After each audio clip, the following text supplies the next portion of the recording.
Muito bem, então aqui é a segunda parte do vídeo e antes de começar a segunda parte especificamente, fazendo algumas complementações ao vídeo anterior, a parte 1. Ali na parte 1, em 35 minutos e 5 segundos de vídeo, eu faço um comentário sobre adição e subtração com o sistema sexagesimal e acabo falando e não observei que na figura estava escrita adição, quando na verdade o que estava sendo feito aqui na planilha era uma subtração. Então está sendo feita uma subtração entre os 23 graus, que é o lado aqui direito da figura, né, onde tem uma subtração, como eu havia dito anteriormente. Então, o B12, né, que é os 23 minutos menos os 133, 23 graus menos 133 graus. Bom, aqui também, então aqui o resultado 110,51, que é o mesmo que 110 graus, 30 minutos e 49,18 segundos. Então aqui é uma subtração. Eu poderia fazer aqui a adição também, como foi feito aqui. Tá? Então, se eu quiser, eu posso vir aqui e fazer a adição. E nesse caso, é só inverter aqui o sinal de menos para mais, né? Então, mais. E o resultado, então, está aqui embaixo, 157,10,10, né? 157,10 graus decimais, que em graus, minutos e segundos, dá 157, 6 minutos e 4,28 segundos. Bom, isso aqui também para demonstrar que as planilhas e algumas calculadoras, elas vão operar com graus no formato de grau decimal. Tá? Então, algumas calculadoras conseguem utilizar grau, minuto e segundo. Outras só fazem operações com grau convertido para o formato, grau, minuto e segundo, convertido para o formato de grau decimal. Muito bem. Ainda também no vídeo anterior, em 49 minutos e 7 segundos, eu falo lá sobre a obtenção de coordenadas no sistema esférico. Então, depois, no próprio vídeo, eu vou reforçar a ideia de que não é isso que a gente vai usar na cartografia, em geral não é, apesar de que existe também projeções que tomam como referência um sistema esférico, mas não é esse o padrão. Isso está lá no vídeo, mas eu só estou aqui reforçando essa observação. Ok? Bom, então, dando sequência agora, então. Muito bem. Uma segunda questão também, um segundo exemplo, é a questão do cálculo que eu falei com vocês lá do arco de 1 minuto, na superfície da Terra, entre aspas, né? Então aqui, como eu comentei com vocês, a gente adotou lá um raio de 6.367, é um dos possíveis raios de referência, né, para essa figura que a gente vai utilizar para poder representar o que seria a dimensão da Terra. E aqui, usando esse referencial aqui, eu poderia colocar ele mais fracionado aqui, né, e teria um outro valor aqui. Mas aqui, então, eu teria aqui uma circunferência da Terra no Equador, entre aspas, mais uma vez, de 40 mil quilômetros. Então, quanto que seria um grau, né, no Equador?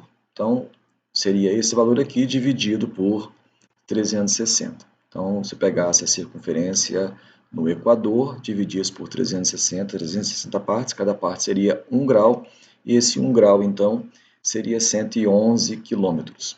Se eu quisesse saber o valor de 1 minuto, então, teria aqui esse valor aqui dividido por 60, né? Então, o grau dividido por 60 seria o valor de 1 minuto, 1,85 quilômetros. Bom, esse valor 1,85 km, ou seja, 1.852 metros, para passar de quilômetro para metro, medida linear, então, de quilômetro para metro, eu vou descer de quilômetro para hectômetro, desci 1 degrau, de hectômetro para decâmetro, desci 2 degraus, e de hectômetro para metro, desci 3 degraus. Então, a vírgula vai ter que caminhar 3 vezes aqui, né? Então, 1.852 metros. Esse 1 minuto, então, no Equador, 1.852 metros, é aquilo que eu mostrei para vocês anteriormente, a tal da milha náutica. É daqui que vem a medida da milha náutica. né, que usa aquele referencial ali para representar cartograficamente a Terra. Mas a questão que a gente estava observando ali não era essa, né? Aqui eu só poder mostrar aqui o exemplo. Nós estávamos aqui nos perguntando sobre qual seria o arco de 1 minuto, né? Aqui o tamanho do arco de longitude de 1 minuto, ou seja, a distância entre dois meridianos, tomado sobre o paralelo de 60 graus de latitude. Então, qual seria esse valor? Então, aqui vai o exemplo de cálculo disso. Então, se eu digo, olha, o paralelo, qual que é a latitude? Né? A latitude é 60 graus, portanto, eu estou falando do paralelo de 60 graus. E qual que seria, então, a dimensão de 1 minuto de longitude, ou seja, entre dois meridianos, medidos sobre o paralelo de 60 graus de latitude? Então, eu sei aqui que o cosseno de 60 é 0,5. Aqui poder lembrar também que o Excel, ele trabalha, e o Calc também, essas planilhas eletrônicas, elas trabalham não com as medidas de graus, né, diretamente medida em grau. Então, se eu escrevesse aqui que eu quero aqui o cosseno desse ângulo aqui, ele me daria uma medida um pouco diferente, né, do que eu esperava. Cadê o 0,5 que você falou, Tommy? Né? Não é isso. É porque ele trabalha em radianos, né? Ele faz os cálculos de cosseno. Primeiro ele pede para converter grau para radianos, né? Então a gente tem que usar aqui primeiro uma conversão. A gente tem que pegar aqui radianos. Veja que ele coloca aqui, ó, converte graus para radianos, né? Então eu vou falar, eu quero que você converta esse valor que está em graus aqui para radianos. Ele vai me dar um valor aqui, e agora eu quero que você me dê o cosseno, né, desse valor aí que eu te dei em graus, você passou para radianos, agora eu quero que você me dê o valor disso. Okay? Muito bem, então se eu aqui tenho o valor do cosseno e eu sei que os paralelos encolhem proporcional ao cosseno da latitude, se eu sei qual é a latitude é de 60 graus, né, ou seja, estou falando do paralelo de 60 graus, então é só pegar essa dimensão original daqui, né, que é o arco de 1 minuto tomado no Equador, e multiplicar por esse valor aqui. É aquela história da sombra, ela vai encolhendo com o aumento da latitude. Então, nesse caso, para finalizar aqui o cálculo, eu colocaria vezes, né, o valor que está aqui, né, em B6, e aí ele me diria, olha, o arco de 1 minuto de longitude medido sobre o paralelo de 60 graus é de 926 metros. Ok? É isso. Seguindo então agora, vamos falar sobre o plano cartesiano, nessa segunda parte da segunda semana. O plano cartesiano vai ter também, da mesma forma, tá, que eu abordei aqui a questão do sistema sexagesimal para que vocês possam entender como que funciona a obtenção de coordenadas, né, que a gente vai estar lidando aí o tempo todo com coordenadas tomadas sobre a superfície da Terra, entre aspas, né, e projetadas em alguma superfície de referência, em alguma figura de referência. Em alguns casos seria uma esfera de referência para representar a Terra, o que nem sempre acontece, né? Ou, em maior parte dos casos, numa outra figura, que é o elipsoide, que vai ser mais utilizado pela cartografia. Mas isso é uma coisa que a gente vai ver mais para frente um pouquinho. Ok? Então, por enquanto, estou usando um linguajar um pouco mais simples para poder desenvolver o raciocínio, para poder chegar na representação mais utilizada, com coordenadas geodésicas ao invés de coordenadas geográficas, né, e por aí vai. Então, isso é para que a gente possa entender e lidar com a posição na superfície terrestre. Okay? Bom, então, falando sobre o plano cartesiano, é um plano ortogonal construído por dois eixos perpendiculares entre si que se cruzam na origem. O eixo horizontal é o chamado eixo das abscissas. Peraí que eu vou tossir. O eixo O, origem X. E o eixo vertical é o eixo das ordenadas, O, Y. Associando a cada um dos eixos, o conjunto de todos os números reais obtém-se o plano cartesiano. Para cada ponto P de posição A e B do plano cartesiano é formado um par ordenado de números indicado entre parênteses, a abscissa e a ordenada respectivamente. Este par ordenado representa as coordenadas de um ponto. O primeiro número indica a medida de deslocamento a partir da origem para a direita, se esse número for positivo, ou para a esquerda, se esse número observado for negativo. O segundo número indica o deslocamento a partir da origem para cima, se positivo, ou para baixo, se negativo. Os dois eixos dividem o plano em 4 regiões denominadas de quadrantes, sendo que tais eixos são retas concorrentes na origem do sistema, formando um ângulo reto de 90 graus. Os nomes dos quadrantes são indicados em sentido anti-horário. Então aqui está primeiro quadrante, segundo, terceiro e quarto quadrante, e aqui é a relação das coordenadas, se positivas ou negativas, em função da origem. Bom, você pode estar se perguntando, mas como que isso vai funcionar na questão do posicionamento, né, da medida de posição sobre a Terra? Né, e é para isso que serve. Se a gente não tem coordenadas negativas, até tem, né, em se tratando de latitude e longitude, mas é um sistema diferente, não é um plano. Mas acontece que a gente vai converter coordenadas em sistemas planos, e parte do que a gente vai fazer, a gente pode se espelhar aqui, e em outra parte que a gente vai fazer, a gente vai ver que a gente vai obter procedimentos de cálculo utilizando aqui os princípios do plano cartesiano. Então aqui mais uma vez é para desenvolver o raciocínio e o entendimento do sistema de posição e de medidas na superfície da Terra, que nesse caso aqui, né, a gente vai entender a partir de uma superfície plana. A gente vai ver que existe, por exemplo, a topografia trabalha muito com o sistema plano cartesiano. Ela vai trabalhar com as coordenadas, com as medidas, com as distâncias, chamadas distâncias euclidianas, né, que é tudo reduzida a uma superfície plana. Então, mas a gente vai, não é o campo aqui, não é o objeto de estudo da cartografia aqui, da topografia aqui, mas é só para a gente entender que isso tem uma utilidade muito grande. Tá? Bom, quais seriam então as coordenadas, imaginando aqui nossa origem, vamos evoluindo então. 0, 0, o eixo das abscissas, né, crescendo para, olha, já começando a pensar no espaço geográfico, né, crescendo para leste, e aqui das ordenadas crescendo para o norte. Quais seriam nossas coordenadas? O ponto A, então, tem coordenada nas abscissas 10, nas ordenadas 10, a gente escreveria assim, 10, 10. O ponto B tem coordenadas 50 e 10, o ponto C, coordenadas 50 e 40, o ponto D, coordenadas 50 e 50, o ponto E, coordenada 10 e 40. Então, eu poderia escrever essas coordenadas desta forma que aqui está, semelhante ao que a gente viu ali no Google, só que ali a referência não é um plano. Bom, o plano, então, ele vai servir para a gente poder fazer, dentre outras coisas, determinar a localização e também fazer cálculos, como, por exemplo, distâncias, as chamadas distâncias euclidianas. Aqui a gente vai usar o teorema de Pitágoras, a soma dos quadrados dos catetos é igual ao quadrado da hipotenusa. Essa figura aqui ela é bem ilustrativa, né? Se a gente pensar que num quadrado formado por quadrados menores, e esses quadrados menores distribuídos em várias posições, né, formando outras figuras, outros quadrados, mas sempre usando a mesma dimensão, nós teríamos aquilo que o Pitágoras chegou à conclusão lá no passado, né, que a quantidade de quadrados que cabe neste quadrado que aqui está, mais a quantidade de quadrados que cabe neste quadrado que aqui está, esses dois quadrados dispostos dessa maneira, eles criam um espaço aqui para um quadrado maior, né? Então, aqui eu tenho um quadrado formando um dos catetos, um outro quadrado formando o outro dos catetos e um outro quadrado formando a hipotenusa.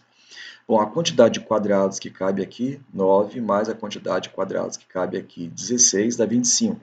É exatamente a quantidade de quadrados que cabe aqui, na hipotenusa. A soma dos quadrados dos catetos é igual à quantidade de quadrados que cabe na hipotenusa. Então, aqui lembrando que o quadrado, né, aqui é representado por elevado ao quadrado. A dimensão quadrática significa dizer que a dimensão linear foi repetida ao longo da dimensão linear, né, só que aqui ao longo do plano, em uma outra posição. Então, é aquilo que a gente falava de medida de área. Medida linear repetido ao longo da medida linear.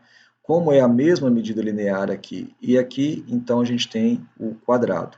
Ou seja, uma medida linear se repetindo exatamente pela mesma medida linear, então a gente tem a figura do quadrado.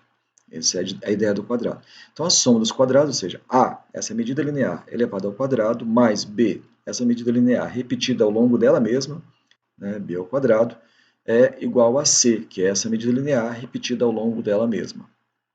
A soma dos quadrados catetos é o quadrado da hipotenusa.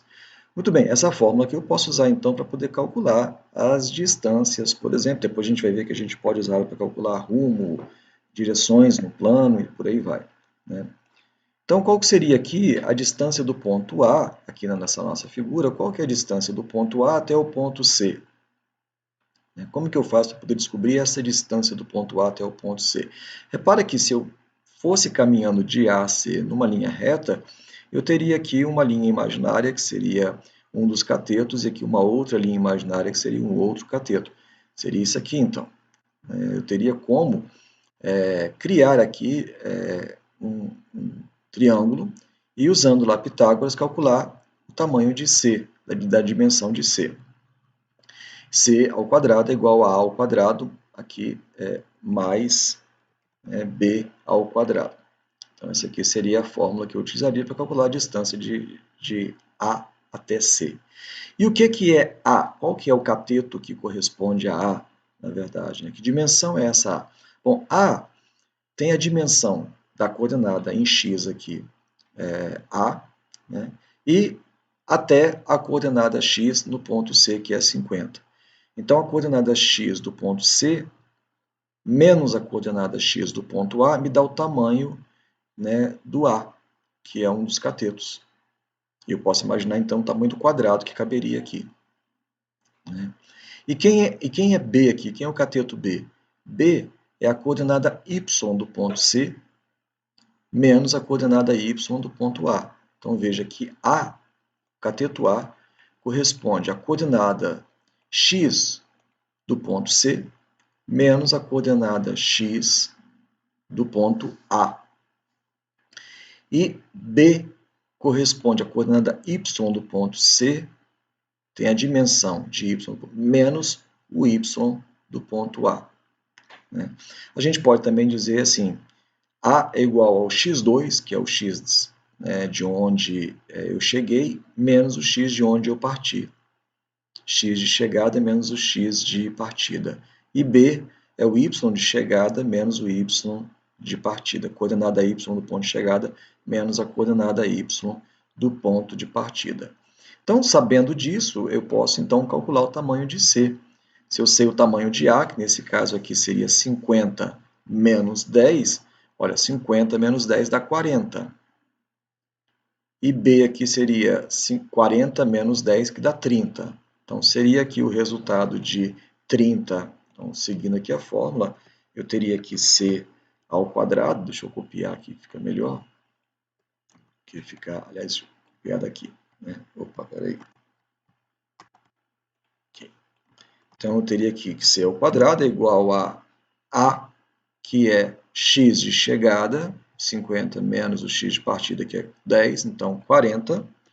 40 elevado ao quadrado, vou colocar aqui chapéu para a gente poder, né, que é a linguagem utilizada lá no Excel, nas planilhas eletrônicas, poder dizer o quadrado elevado a, né, mais o B meu, que nesse caso aqui é 40 menos 10, portanto 30, elevado ao quadrado.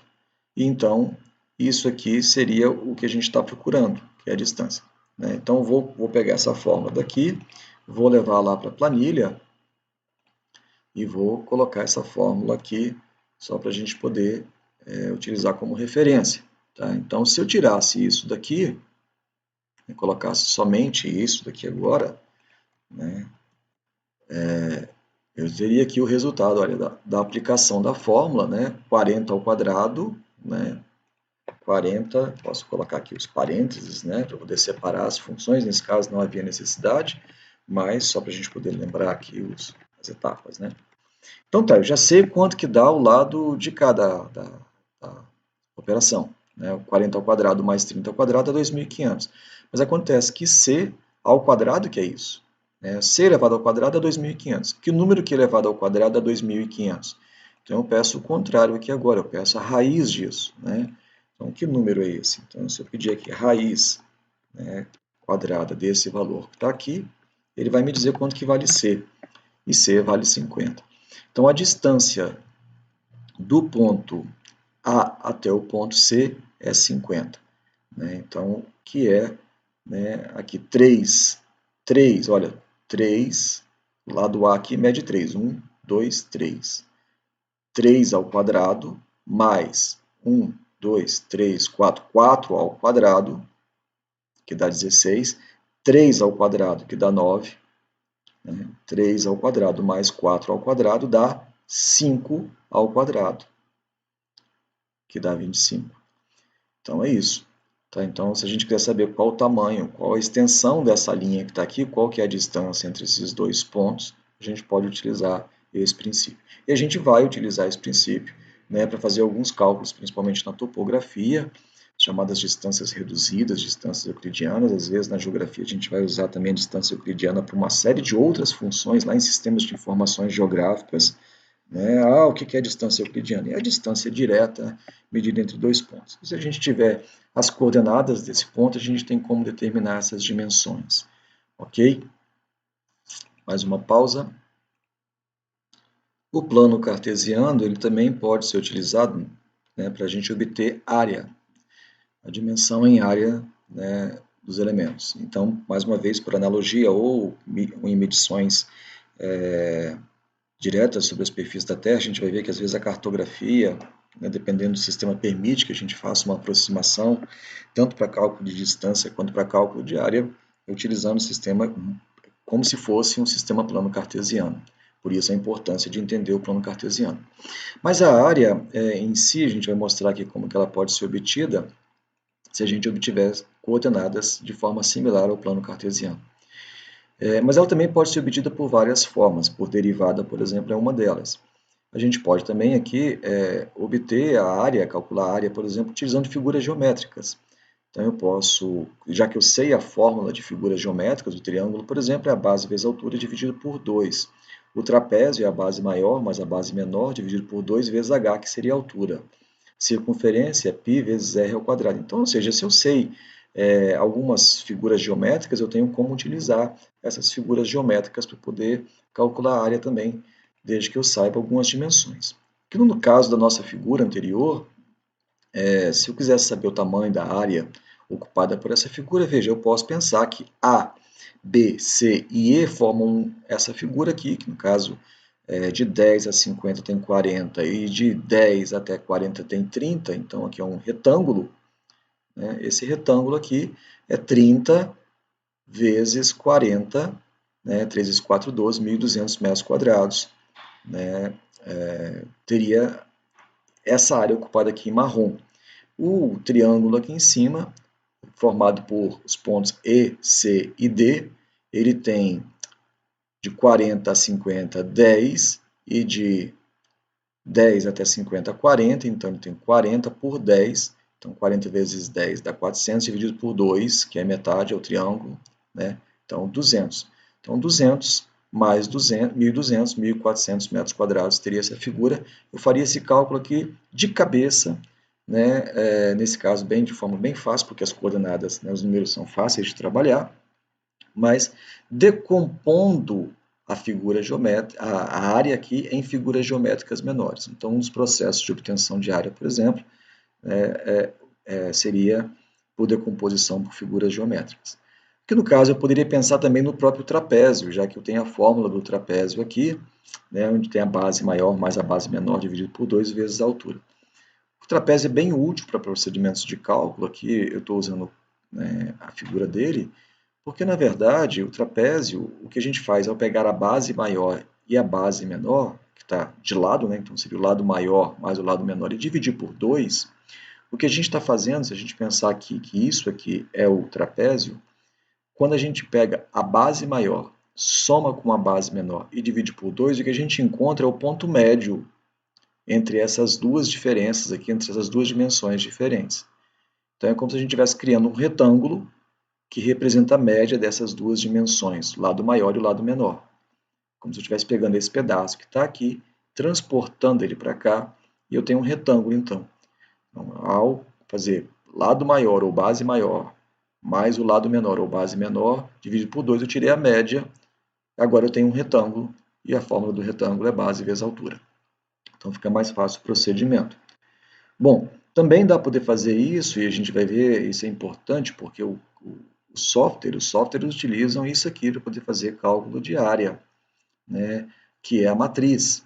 Então, se eu tenho as coordenadas cartesianas, eu posso obter o cálculo da área, da dimensão, por determinante de matriz, né?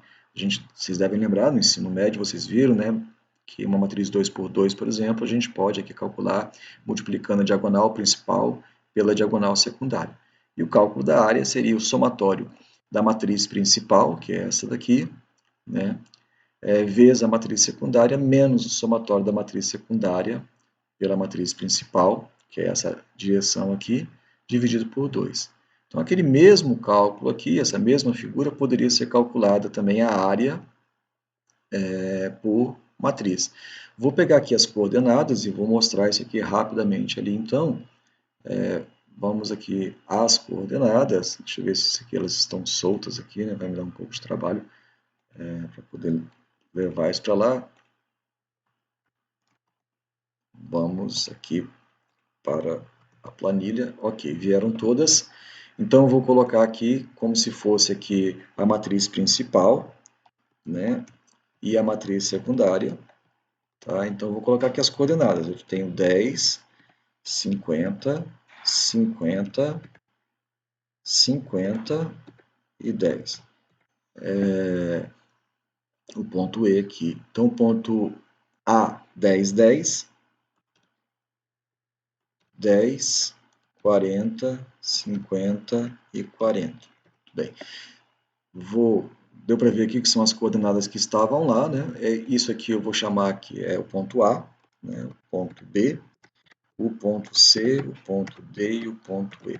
Bom, se a gente fizer aqui a representação desses elementos na forma de um gráfico, vou ampliar aqui para que vocês possam ter uma melhor visualização. Se eu fizer um gráfico e eu vou visualizar exatamente aqueles pontos que estavam ali, naquela figura. Tá? Agora, se eu fizesse esse gráfico do tipo gráfico de linha, então se eu pedisse aqui para poder fazer um gráfico de linha, por exemplo, opa, peraí, vou ter que fazer aqui do tipo dispersão XY com linha. Né? Então, se eu fizesse isso daqui, a gente observaria que ele não fecha um polígono, ele está fechando aqui, ele está desenhando uma linha. Ele está me dizendo o seguinte, olha, você não tem um polígono. Se você não tem um polígono, você não pode calcular área, porque não é uma figura geométrica fechada, é uma linha apenas. Aqui eu consigo calcular o perímetro, mas não consigo calcular a área. O perímetro, na verdade, é até aqui. Né? Não teria parte do perímetro. Né? Então, se eu quisesse calcular a área, eu preciso fechar essa figura, eu preciso retornar ao ponto de origem. Então, eu preciso ter uma figura geométrica fechada para que eu possa fazer o cálculo da área. Nesse caso, eu preciso pegar aqui as coordenadas de A e reproduzir aqui e corrigir isso. Agora eu falo para ele, olha, agora eu quero saber a área dessa figura aqui, ok? Então, é possível fazer o cálculo de área desde que o ponto de origem seja o ponto final. Ou seja, estou lidando com uma figura geométrica fechada, né? Então, um polígono realmente. Irregular, mas um polígono. Bom, poderia ser bem diferente aqui, cheio de curvas, com mais pontos. Então, vou mostrar o procedimento de cálculo utilizando lá a matriz. A gente lembra que a fórmula, né, que aqui está, né, do determinante de matriz, como eu falei, é bem simplesinha. Né, vou trazê-la para cá também, só para a gente poder usar aqui como lembrança, na verdade. Ixi, ficou grande pra caramba. Vamos diminuir esse negócio aqui. Deixa eu ver se eu consigo diminuir. Eu acho que sim, ok.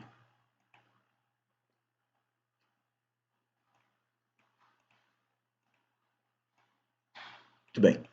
Então, é matriz principal vezes a matriz secundária e a soma de tudo isso. Né? Como que eu faço a matriz, então? É isso vezes isso. Lembra aquela setinha? Então, isso vezes isso, eu vou colocar o resultado aqui. É igual a isso vezes isso que aqui está. Né? Bom, eu fiz isso aqui para a primeira. As planilhas eletrônicas permitem que, quando a gente usa aqui essa função do canto direito inferior, que a gente possa reproduzir aquela sequência de cálculo que a gente determinou para o restante. Ele atualiza, ó, sempre essa vezes essa. Né? Sempre a célula que está em C7 vezes o que está em D8. ele vai atualizando isso. E se eu quiser saber a soma disso daqui, é simples, né? Aqui na página inicial eu posso pedir a função de soma, eu poderia escrever a função de soma ali, né? Ele já me daria. Vou fazer a mesma coisa agora para a matriz secundária vezes a matriz principal, que é 10 vezes 50, igual a isso daqui, né, vezes o que está aqui em C4. Idem, eu posso clicar e arrastar. Aqui também as planilhas eletrônicas sabem que aonde tem campos preenchidos, ela atualiza a fórmula enquanto ela encontrar campos preenchidos de um lado ou do outro. Então eu dou um duplo clique aqui e ela já atualiza para todo mundo. Tá? Mais uma vez eu posso digitar soma, escrever soma de marcar aqui o bloco e fechar parênteses, pronto. O que é então a área? A área é isso aqui menos isso daqui. O resultado disso daqui está aqui. Menos isso daqui dividido por 2. Então, se eu quisesse escrever aqui embaixo a área, então a área é igual a, vou abrir parênteses aqui para poder fazer uma sequência, isso que está aqui, que é o somatório da matriz principal pela secundária, menos o somatório da matriz secundária pela principal, tudo isso aqui dividido por 2. 1.400, como a gente está lidando aqui com um exemplo de metro quadrado, 1.400 metros quadrados.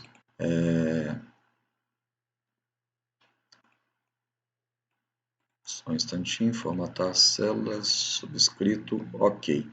1.400 metros quadrados, né? Então, várias formas diferentes de se determinar a dimensão de uma figura geométrica aqui. Repare que eu poderia ter aqui 1.000 vértices, 1.000 pontos compondo a figura, e o procedimento eu só precisaria desenvolver ele aqui para a primeira linha e clicar em atualizar aqui, como eu fiz, né? E ele faria aqui, mesmo se eu tivesse 1.000 vértices. Mesmo se a figura fosse muito irregular, eu teria como calcular a área. Por mais irregular que fosse essa figura, eu poderia calcular sabendo as coordenadas dos vértices. E é assim que trabalha também os softwares de SIG, eles usam determinante de matriz. É lógico que ainda existe a diferença de você estar calculando num sistema plano, que é o que a gente está fazendo, ou estar calculando num sistema esférico, né? Então, nem sempre a gente vai estar utilizando um sistema plano para poder calcular. E a ideia muda um pouco em função do tipo de figura que a gente está utilizando, tipo de referencial que a gente está utilizando. Finalizando, então, vamos falar agora sobre direções no espaço também. Esse conceito de direção é muito importante e a gente vai usar ele desde a topografia à orientação como um toda no espaço. Tá? E para isso, para a gente poder entender direções tomadas no espaço, a gente precisa primeiro falar um pouquinho sobre o conceito de norte. Acredito eu que todos vocês já ouviram esse conceito, esse termo norte, né? Mas é importante aqui também a gente, na geografia e na cartografia, detalhar um pouco mais esse conceito. Tá? Mais uma vez, eu vou chamando a atenção de vocês para as figuras, certas figuras que aparecem em livros didáticos e que às vezes não ajudam muito. Tá?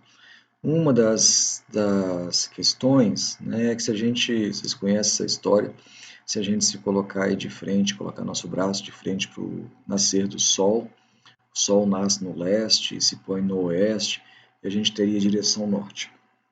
Acontece que nós estamos numa esfera, entre aspas, né, e essa esfera tem uma certa inclinação, depois a gente vai ver isso lá que é a questão do plano da eclíptica. Então, essa coisa do Sol nasce no leste, se põe no oeste, não é bem assim, né? O Sol, o correto seria dizer que o Sol nasce a leste, ou seja, em algum lugar próximo ao leste. Ao longo do ano, ele vai trocando sua posição, e isso a gente tem como observar facilmente pela direção da sombra ao longo do ano. Mas, no primeiro momento, nós teríamos, então, esse sistema de orientação. Acontece que nós temos muitos nortes, né, e a gente tem que pensar um pouquinho sobre o que seriam esses nortes, né. Aqui a conhecida rosa rosa dos ventos, né, com direções aqui com os pontos cardeais e os pontos colaterais, né?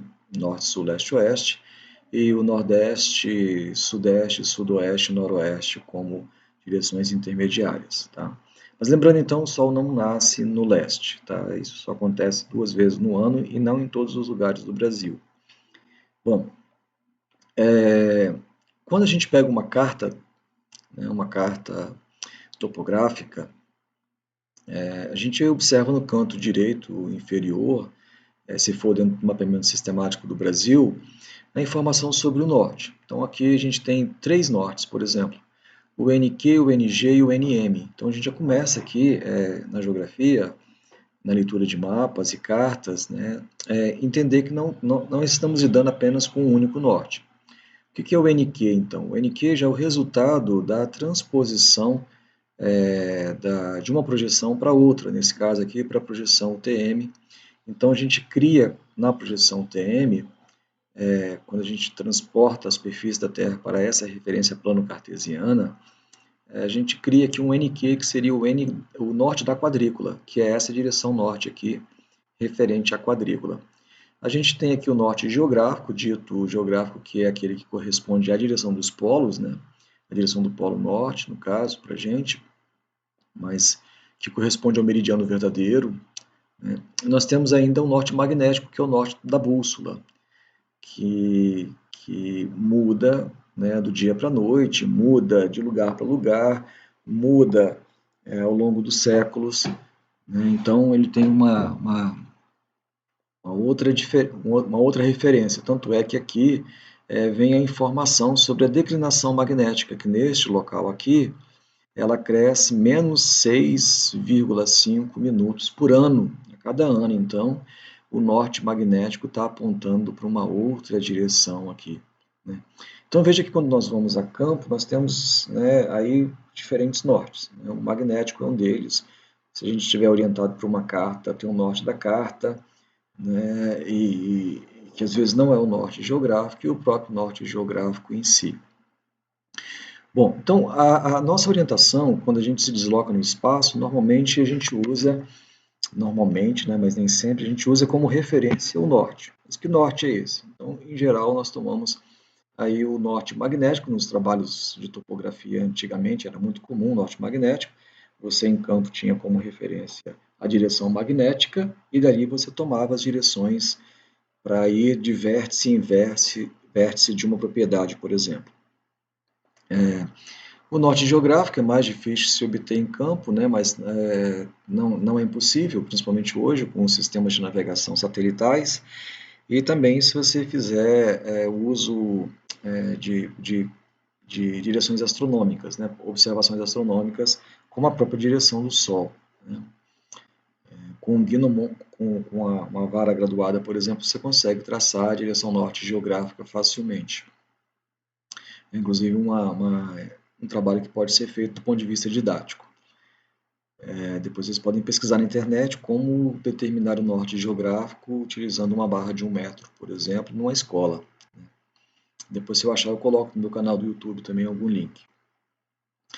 Bom, o norte da quadrícula vai ser um pouco mais complicado porque ele não é visível, né? Então não vai depender da referência aqui, realmente da carta, que também vai mudar.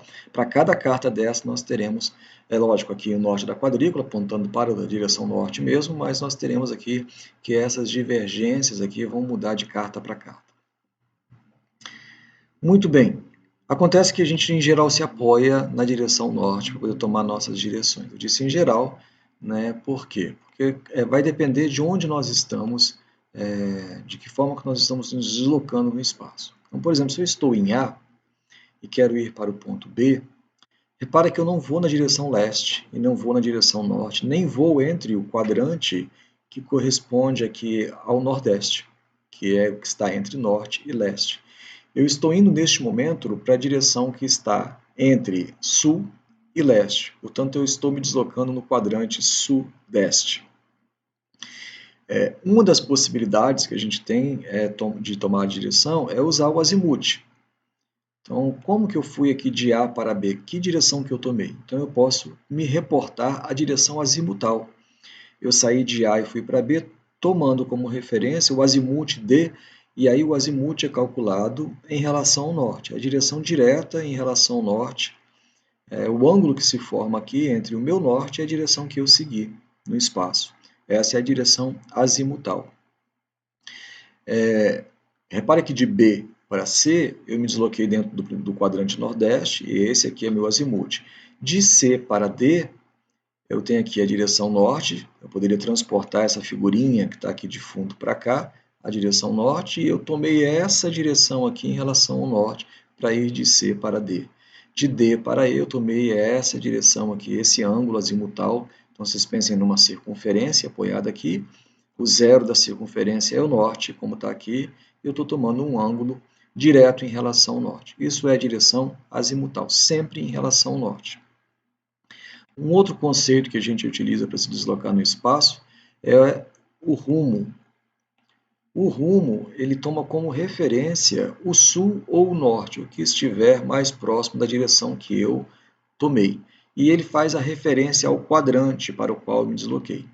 Se eu digo aqui que eu me desloquei em 130 graus azimutal, eu vou ter que dizer aqui que eu tomei uma outra direção, que seria, nesse caso, 130, 90 mais 40, que eu exagerei aqui, né? Vou colocar aqui 100 graus azimutal. Então, repara, neste caso, eu não estou mais próximo, a direção que eu tomei não está mais próxima do norte, está mais próxima do sul. Mas qual é o ângulo que essa direção forma com o sul?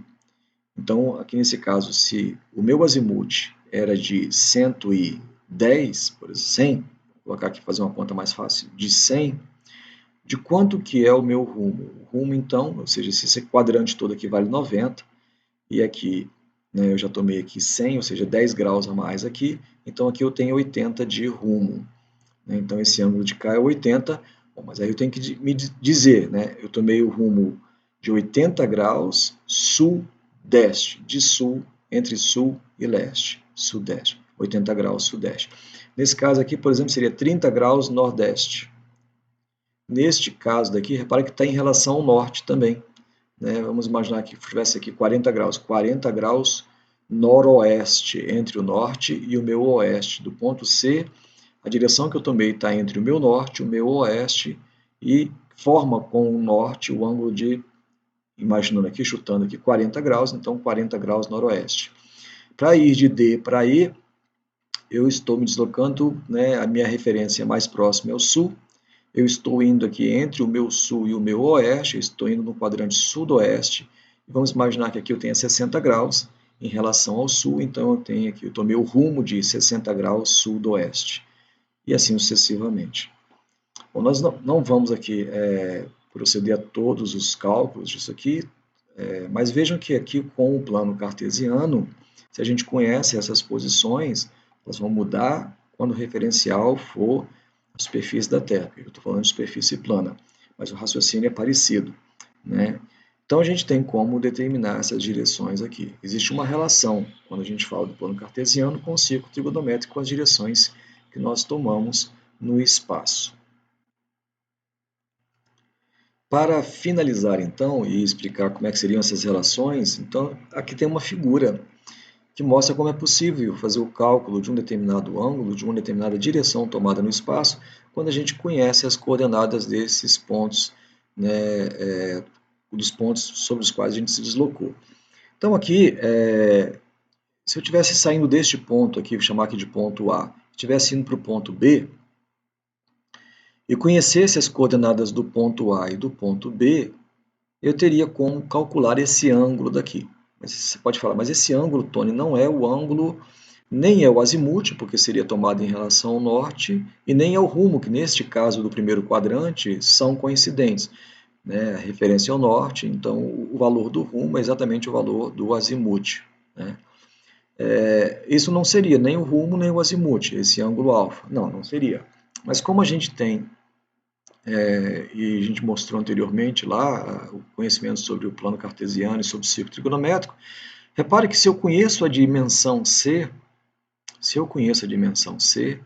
eu tenho como determinar o tamanho de B. Por quê? Neste caso aqui, nessa figura, B nada mais é do que a sombra desse objeto aqui, C. E sendo B a sombra de C, significa dizer que eu estou pegando C e multiplicando pelo cosseno desse ângulo. Então, o cosseno desse ângulo vezes a dimensão de C me dá B. Se eu conheço a dimensão de B e se eu conheço a dimensão de C, eu também tenho como determinar qual é o ângulo que aqui está. C vezes o cosseno de alfa é igual a B. Mas ainda assim não é o rumo nem o azimuth, como eu comentei com vocês. Mas aqui, mais uma vez, para a gente poder entender a importância do que a gente está lidando, né, como seria essa relação, então, né, do rumo? O rumo é a relação, então, é uma direção em relação ao norte ou sul, e eu poderia calcular aqui. Veja que aqui eu eliminei o alfa e agora estou tratando com x'. O que seria x'? X' é exatamente o meu rumo, e como aqui nesse caso foi no primeiro quadrante, é também o meu azimuth. E como que eu posso encontrar o valor de x', então? Que ângulo é esse aqui que eu formei com o norte? Eu me desloquei do ponto A para o ponto B. Eu sei, a gente já viu aqui como é que a gente calcula a distância entre esses dois pontos, daqui do ponto de origem até esse ponto de chegada, né, usando Pitágoras.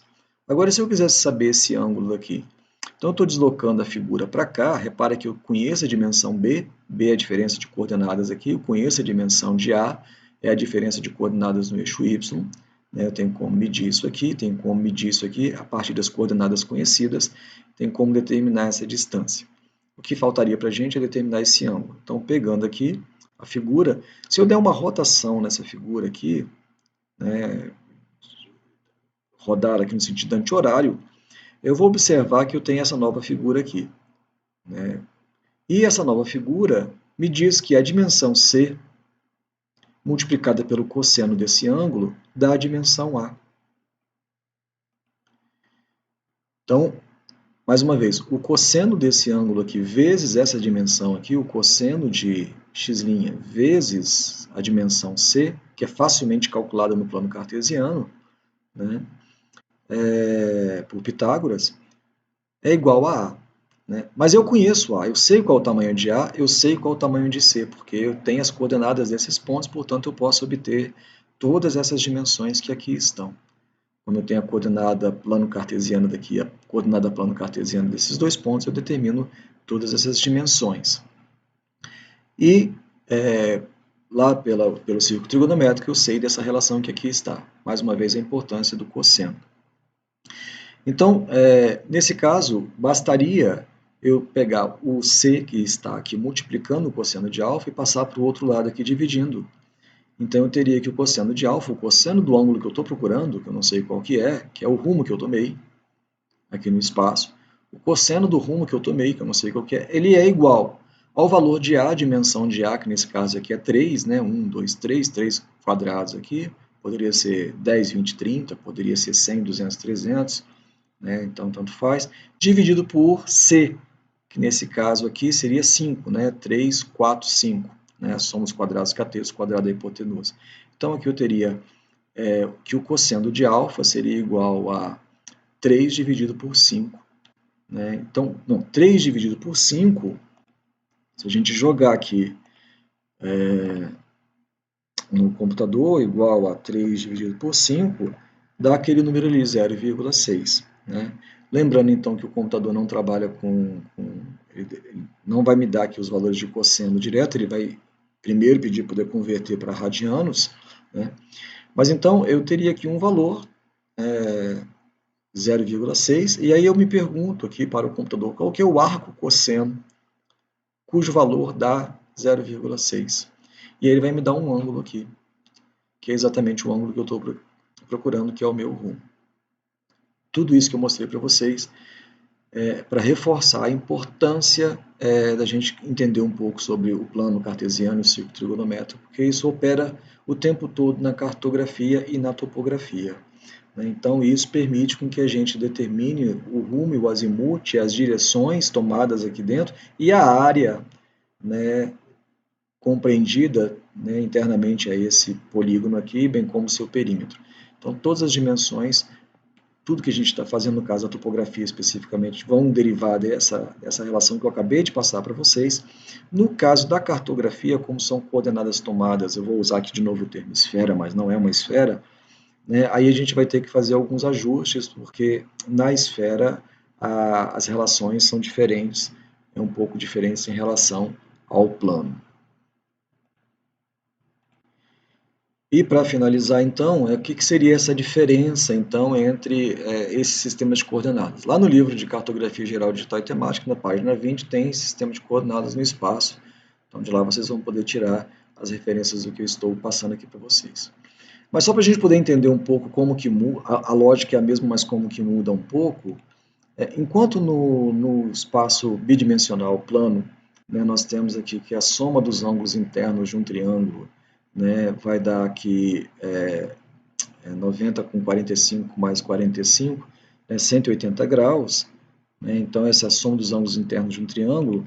Quando nós falamos da superfície terrestre, né, se a gente pegasse aqui o triângulo formado na superfície terrestre, vou usar a alusão de novo à esfera, se a gente tivesse um triângulo numa esfera, a soma dos ângulos internos não dá mais 180, dá 270.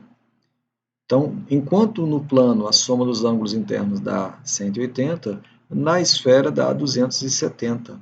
Repare que aqui no polo forma um ângulo de 90 graus, aqui no equador forma um ângulo de 90 graus e aqui também forma um ângulo de 90 graus. Então muda um pouquinho as relações quando a gente trabalha com dimensões aqui tomadas na superfície da Terra, entre aspas, ou esfera, entre aspas, a gente vai ver que são sistemas de coordenadas diferentes. Quando a gente lida com distância entre pontos na esfera, então, coordenadas geográficas, então a distância ela vai funcionar aqui por essa fórmula aqui. Veja, o que tem de mais essa fórmula? O cosseno, né, da dimensão aqui que a gente está buscando, a gente vai ter essa referência, é igual ao seno de φ, quem que é φ? Né, φ é a nossa latitude, vezes o seno de φ dos pontos de referência, mais o cosseno de φ, vezes o cosseno de φ, vezes o cosseno de lambda dos pontos onde é que eu tomei aqui as referências. Então, veja, eu vou calcular a distância na esfera, né, mais já considerando a curvatura que existe em função da esfera e com seu consequente raio de deslocamento. Tá? Isso vai também nos remeter a outros dois conceitos muito importantes na cartografia que eu apresentarei em outro vídeo. Então,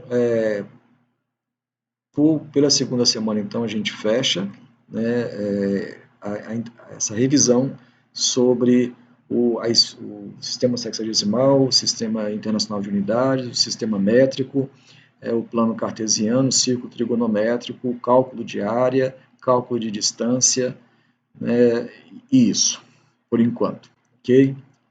Bons estudos para vocês aí. Vai ter um outro vídeo, então, aliás, não tem outro vídeo, né? A tarefa, então, para a nota da segunda semana já está posta, são essas atividades que já foram apresentadas no vídeo 1. Ok? Boa semana para vocês, bons estudos!